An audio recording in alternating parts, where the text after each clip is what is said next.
Hello and welcome to the Working Tools Masonic Podcast, where today we will be discussing lodge consolidations and mergers.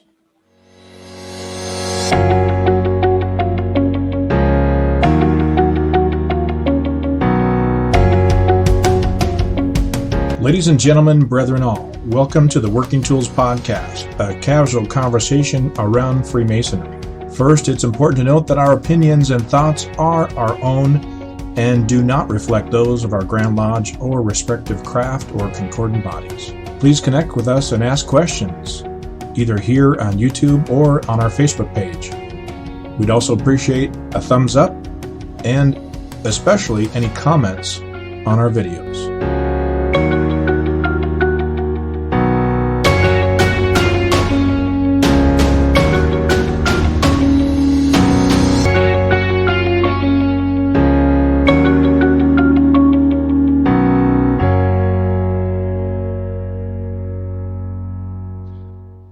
Welcome to the Working Tools Podcast, and I'm Stephen Chung, one of your co-hosts tonight, along with very worshipful brother David Colbeth out of Washington State, and along with very worshipful brother Matthew Appel from Washington State. Tonight we have with us Wayne Zerka, I probably pronounced it wrong, from the Grand Lodge of British Columbia and Yukon, and he can let you know what his all his titles and things he's involved in are. We also have Jared Dunham from was a member of Headley Lodge, is now Penticton 147 here in the Okanagan. As well, we have the current worshipful master of Penticton 147, Brother Gordon Heyman, and thank you all for making the time to come here and join us on our podcast tonight. Wayne, could you give us a brief rundown of what it is that you do at Grand Lodge with respect to this? So I am the committee chair of the warranted lodges and lodges under dispensation. So we do assist those lodges that are considering consolidation, where there is a resource. Essentially, when lodges want to consolidate, though, they have to drive the bus, as it were. We'll give them, information, and we can even meet with them and speak to their members. But really and truly, that's for them to handle in that regard. Where there is a resource, we can make recommendations in regard to that. Also, lodges under dispensation, so we can recommend that, and districts as well. So they're all sort of tied in together in that regard. Okay, now, so maybe can you give us a quick rundown of if a lodge is gonna consider, doing an amalgamation or things like that? What's that process look like? An overview. Well, generally, you really have to look, and it's important to look at a partner. Who are you going to partner with? You have to look sort of at your strengths, their strengths. It's sort of like a marriage in that regard, and you have to have somewhat of a courtship. Usually 2 years is recommended. We sometimes see lodges taking too quick an approach in this regard, and it often ends in failure. But so the 2 years to do joint degree conferrals, social events, community events, education programs. You're getting to know each other in that regard and seeing what the culture is of that lodge and if that fits with your lodge as well. So that's sort of the big factor, really finding a good fit. Essentially, it is better to do this while you're in a power of strength. You've got better bargaining sort of situation going into it, and you have something to offer, and your partnering lodge also needs to have that as well. So really going through some kind of analysis, SWOT analysis or whatnot, to really look at what your strengths, what you have to offer, areas for improvement. And through this whole process, basically, you're trying to envision what the new lodge would look like, because you can't really stay at status quo. You have to try to go for something better in that regard to succeed. Now, there's a whole the committee has made up a guidelines of a process. Now, lodges do come for different reasons. but essentially there are some guidelines that they can go. You don't have a cookie cutter kind of a solution to everything, but it is a bit of a process. So that would be the beginning. I could go through other. Do you want to ask some questions further to that, or? Well, Jared, you've gone through this process. Anything you'd like to share or kick in on that? Well, I've sort of gone through this process. I mean, we were unsuccessful in our amalgamation because we were originally going to amalgamate with the lodge in Princeton, and that eventually never went through. So, I mean, I've seen the amalgamation that happened between the two lodges in this district with Trepanier and Summerland, but I've never actually been a member of a lodge that has successfully amalgamated yet. Ah, okay. What, Jared, what happened? Do you know what happened? Why it didn't go through? Ultimately, our problem was we couldn't decide on where we wanted to meet.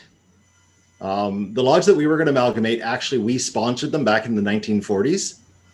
And they meet in Princeton, which is about an hour and 15 minutes from Penticton here. And we were meeting in Karamias, which is about a 35-minute drive from here. And the problem was the Princeton, if I remember correctly, the Princeton members wanted to stay in Princeton.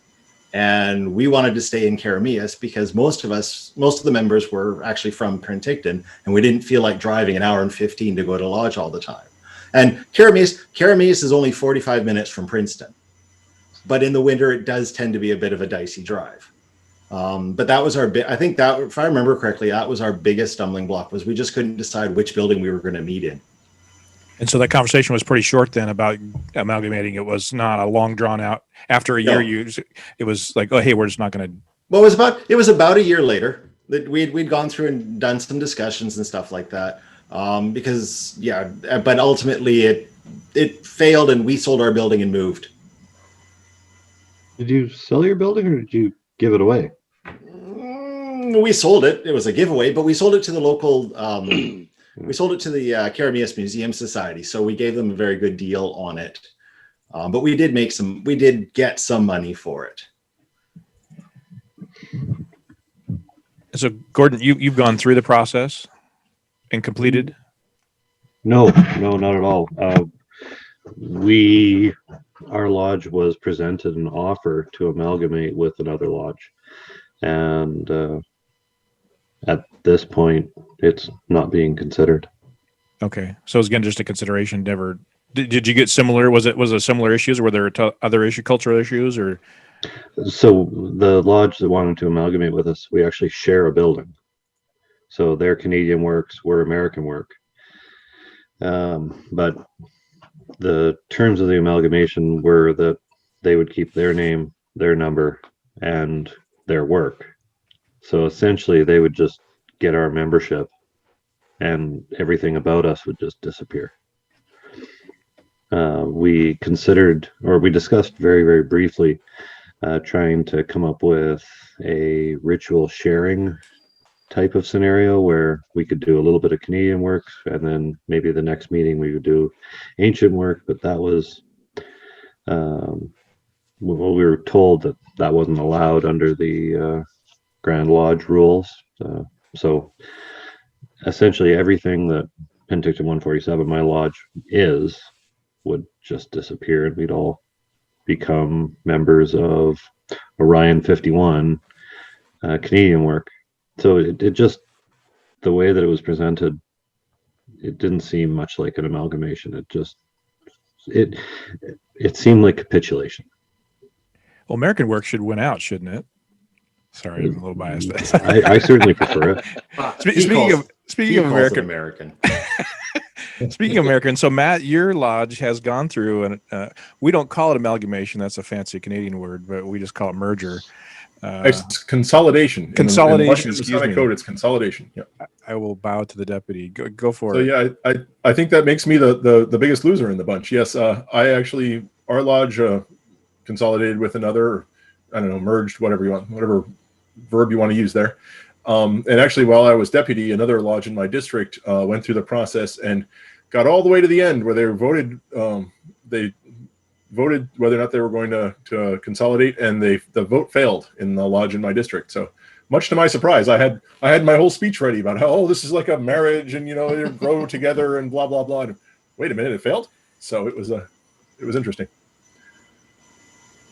And go ahead, we here at my lodge, several years ago, we had briefly thought about doing a merger or consolidation with Kalamalka Lodge in Vernon.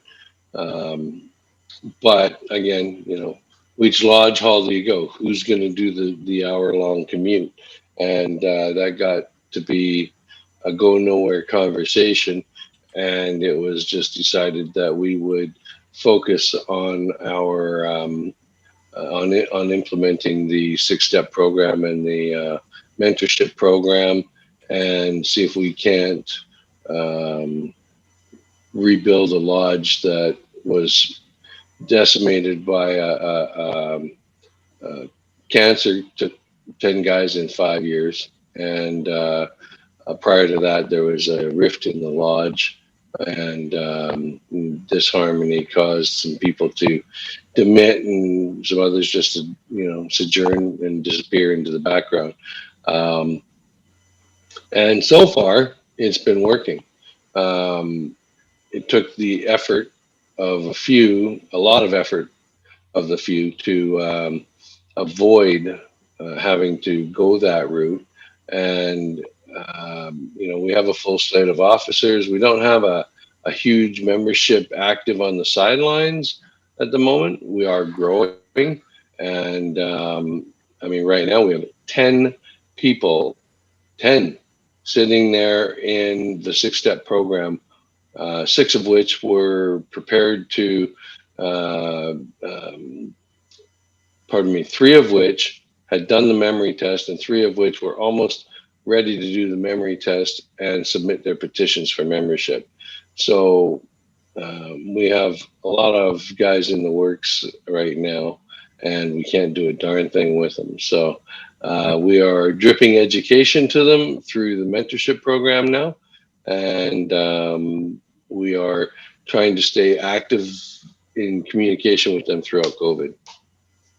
Yeah, so I guess we lucked out in that respect. Unlike kind of like Gordon was saying, there are actually 3 lodges that met in the building where we met, and so we and the other lodge who don't own the building were the 2 that merged. And luckily, we don't have the ritual cultural differences there, because there's only one ritual in Washington. So it sounds like we avoided 2 of the speed bumps that we just talked about. That is the distance and that ritual issue that could. But it's actually the lodge when I was deputy that the merger failed.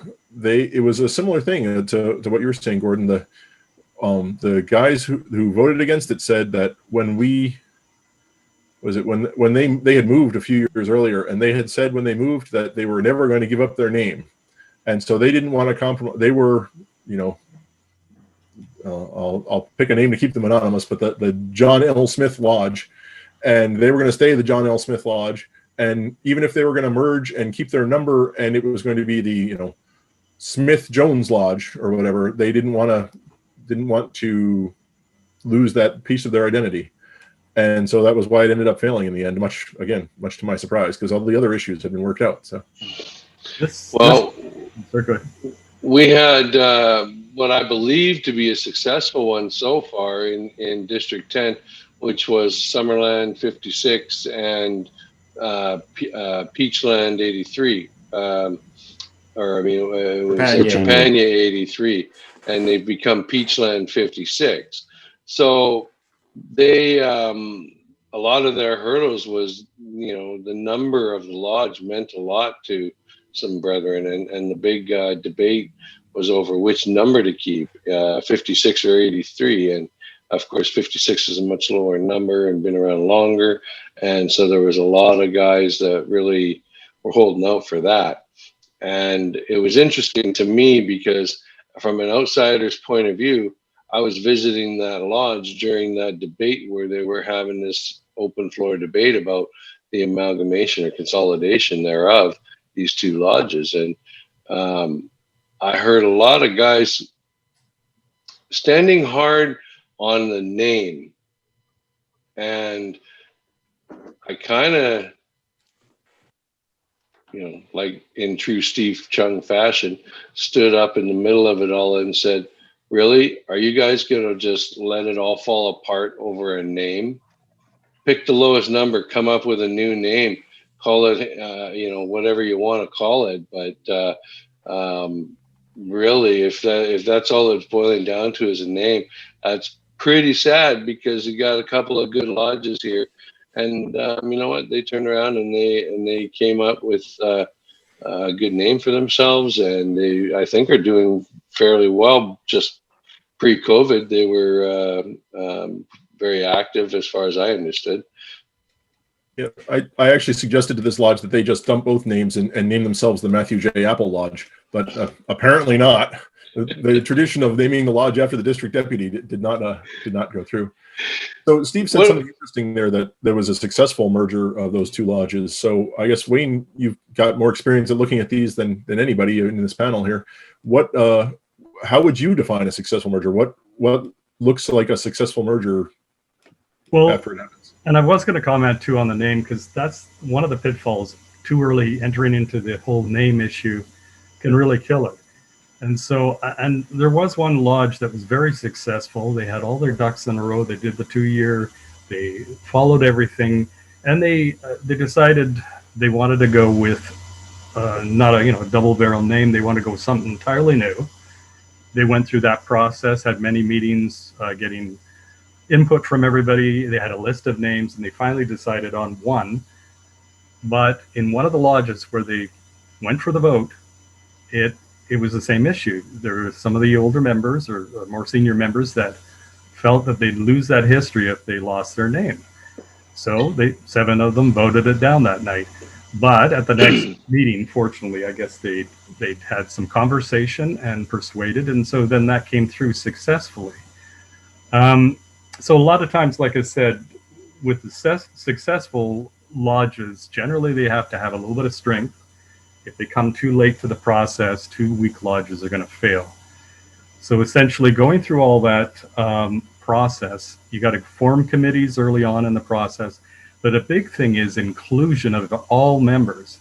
You have to communicate that even though the committee does work, they have to report back and let your members voice concerns. They may have fears.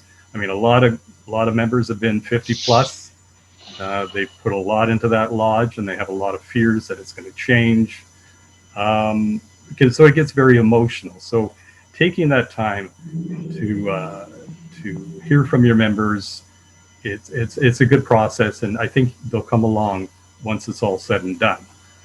One of the issues that we had at 147 was that we had lots of affiliated members that were also members of the lodge that had suggested the amalgamation, and there were a large number of 147 members who just weren't comfortable having those open and honest discussions, while brothers from the other lodge, who are also members of our lodge, were present, and that made it really difficult, awkward, if you will. But when we had those invitations to have those meetings and the discussions, we invited everybody from Penticton 147, whether you're an affiliate or not. You had the right to attend those meetings, and I don't know in hindsight whether or not that was actually, it was certainly the politically correct decision, but I don't know if it was the right one. I have seen that before, and the lodge that the couple lodges I was mentioning, they actually, a few of their members did affiliate with sort of cross-pollination there. And there was an issue with one lodge that they felt, they were honing in, and I was concerned that I was going to kill it, kind of thing, because there was some bad feelings upon those that had affiliated, and they were brought into question their motives. And it just wasn't productive at all. I was deputy at that time as well, so I was able to sort of get them to think otherwise. But it was a shame, because that's a little bit of backbiting and stuff like that can happen, and it's usually just a minority of brethren that are doing this, but it can kill the whole deal. So Wayne, you say you've been doing this a half dozen years or more. How many of these amalgamations have you handled in the last couple of years here in BC?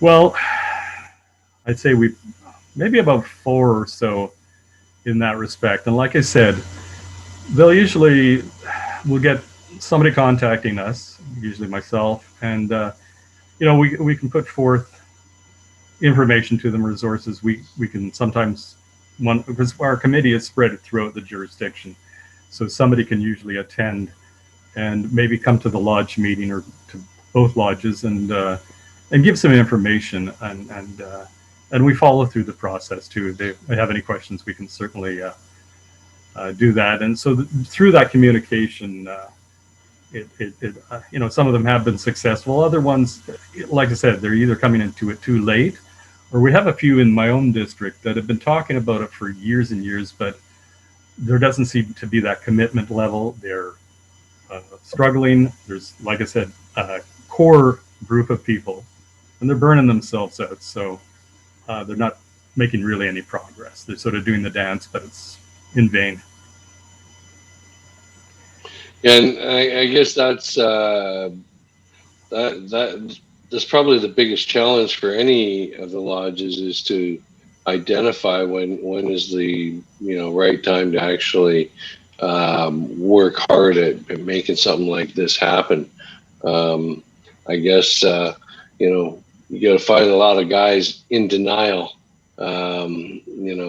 I'd be one of the last ones to let it go down. I'd be like, no, we're gonna keep chucking along, right? We're gonna make it happen, right? Mm-hmm. I guess that's the biggest challenge, right? Is finding the right time to make that call. Yeah. Wayne, do you find that the lodges that have merged are successfully continuing? It sounded a little bit gray there, but well, the one that I'd mentioned about the name and the whole thing, they're doing marvelously. They've got young contingent of officers, so a steady succession. They're great ritualists, a wonderful education program, and a lot of backbench past masters that can assist where needed. So yeah, they're thriving, definitely. And interestingly enough, each of those lodges that came together had done consolidations previously. So they did have that experience, and that's probably why it was so smooth, because they had some experience in that regard. But and then they knew it was time they had to do something, and they were concerned actually, because they were both seeing themselves as a bit weak, and so we were tentative at it. But we said, well, that's great, go for it, and it's worked well for them. Yeah, there have been a few that sort of jumped into it quicker, but they seem to be managing fine. So, but like I said, if it's 2 weak lodges, it's a bit doomed in that regard. Yeah, one of the things I've noticed in looking at our lodge and at others that I've seen go through this, when you add 1 and 1, you don't get 2. You get 1.5, 1 3/4. Yeah. And there's always something lost there, and there's always somebody who gets their knickers in a twist and decides that they're I'm never going to that lodge again, kind of thing, or whatever. Just something gets lost in that translation, and it's not the sum of the parts. I know Steve mentioned earlier that his lodge, instead of amalgamating, or that you kind of went back to the basics and 6 steps and whatnot, and revived. And that sounds like, Wayne, that sounds like the foundation for that successful lodge. Matt, when your experience, and also Jared, since Matt went through it, but Jared did in kind of a juxtaposition. Matt, do you feel like your lodge is stronger since it's been consolidated? And Jared, do you feel like your lodge has kind of been revived because you haven't? Or I'm curious to see what that. Oh no, my lodge didn't survive. When we went, when I became master, my goal was either to survive, get the lodge to survive, or we were giving it up. Our biggest problem was The majority of our active members were also members of the other lodges in the district. So trying to get people to commit to save one lodge when all the lodges are struggling, it just didn't work. So when we polled the members and we decided that we weren't going to amalgamate with another lodge, we just decided that at the end of last year, we handed our charter back in. I missed that. Okay. Yeah. And so, Matt, do you find that your lodge is maybe stronger because of the two? So you get the 1.5 more than one. Is it stronger? It's Uh-oh. and I don't think I'm speaking out of turn. I think the guys would agree with me that it's not as successful as we want it to be. We're still, whereas we were having a horrible time, especially in my lodge, finding enough warm bodies to fill chairs. That is somewhat alleviated, but it hasn't gone away completely. Financially, we're in a great position. Both lodges happen to have some money behind them and didn't own a building, so we're doing okay from that perspective. But from has our membership grown since then? No. Are all our lodge chairs filled? No. It's been a little disappointing, honestly. When people started going, oh, we can't find someone to fill the picking office marshal's chair. And I started going, well, wait a minute, wasn't this why we merged? So we didn't have to go through this again? And so it's a little disappointing, but it definitely is better than it was, for sure. So might I suggest that now that you guys have, managed to come together anyways, maybe it's not as strong as you would have liked it, but being that you've managed to pull it together, there was a desire to see it continue. Maybe if you had some strategic planning meetings where you try and find out what the current new membership is wanting to see in their new lodge. Are they wanting more education, or are they wanting more social, or are they, what are the membership of that particular lodge wanting more of? And it's funny when you get 20 guys in the room and they're all starting to spout out what they want more of, and somebody's recording it. They tend to be more committed to that statement that they made. And when called to action to help make it happen, they can easily be reminded of that moment, right? So that sounds like we need an episode on revitalizing flailing lodges. Well, we could do that. I'm sure we could, right? There's lots of great suggestions for that type of thing, whether it's revitalizing a lodge or helping lodges that have come together continue. I think it's all that same struggle. And to me, it really comes down to finding out what the current membership is looking for and deliver it. As long as you deliver what your current membership is looking for, it should thrive, right? Yeah, we have in BC and Yukon came out, it was during Barry Birch's here actually, Lodge Health Assessment, and it's a great tool to really see where you're at are at in many areas of lodge ritual, education, community, social events, charities, all these categories, and where you sort of stand and where you could improve. And it does open the discussion for strategic planning. And this aligns itself with consolidation. Like I said, you're looking at the vision of what the new lodge is going to be about. So you really have to address these items and work on them. It's sort of going back to basics in many respects, and working and progressing through it.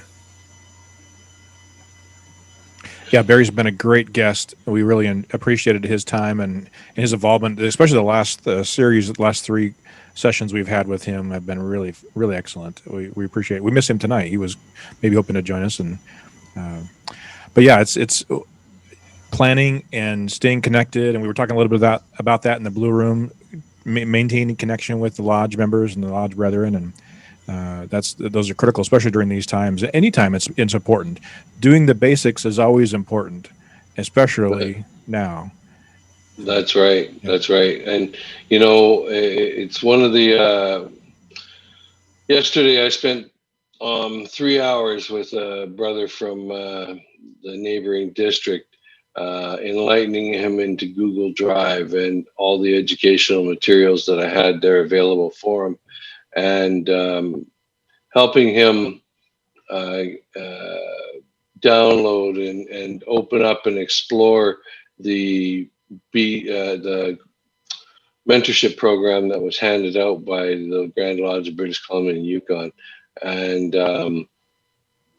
his thing was, he's trying to figure out how to give more education, try to keep the guys engaged during this pandemic. How are they going to do that? And it's not everybody knows about the tools that were handed down years before they came in to lodge themselves. This guy's only been a member for the past 4 years. The mentorship program came out in 2012, right? So 4 years pre him, he had no idea, right? And so hopefully when guys that have that, I guess enough worry in them to question things and finally ask the questions of people, hopefully they're getting the answers that can, steer them in the right direction to either improve their lodge experience or their district's experience. Because, like you say, the more happy guys out there talking about it, the more attraction that'll bring more guys, right? And with that, I think we're running out of time. On behalf of myself and David and Steve here, I want to thank Wayne Yerxa and Jared Dunham and Gordon Heyman for their being here on the Working Tools podcast today and discussing our mergers and consolidations. And we look forward to speaking with you all again. Thanks, guys. Thanks a lot. And thank you for watching the Working Tools Masonic podcast. Bye.